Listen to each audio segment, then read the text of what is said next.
Hi friends, good morning. ఈరోజు July 2 నా trading back testing స్ట్రాటజీలో డే 11. ముందుగా మనం మార్కెట్లో చూసుకున్నట్లయితే ఈరోజు కొద్దిగా ఒక 50 పాయింట్లు అనేది మనకు గ్యాప్ అప్ ఓపెన్ అయ్యింది. అండ్ 25,600 నుంచి సెల్లింగ్ ప్రెషర్ అయితే ఉంది ఓవర్ డేటా చెక్ చేసుకుంటే. అండ్ ఇక్కడ దాన్ని బేస్ చేసుకొని నేను ఇక్కడ ట్రేడ్ కూడా తీసుకున్నాను. అండ్ ఆర్ఎస్ఐ కన్ఫర్మేషన్ కూడా మనకి క్యాండిల్ ఉంది.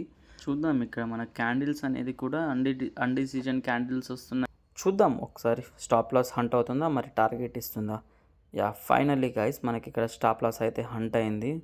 చూడండి, నేను ఇక్కడ స్టాప్ లాస్ కూడా ఫస్ట్ హంట్ అయిపోయింది. అండ్ టార్గెట్ సైడ్ కూడా క్యాండిల్స్ మూవ్ అవుతున్నాయి. అండ్ దీన్ని బట్టి మనకు అర్థమైంది ఏంటంటే ఇక్కడ ఫేక్ బ్రేక్అవుట్ పైన మనము ట్రేడ్ అనేది ఎగ్జిక్యూట్ చేసాము. Anyway, learning from mistakes. ఏదైనా సరే మిస్టేక్ అవుతేనే తెలుస్తుంది.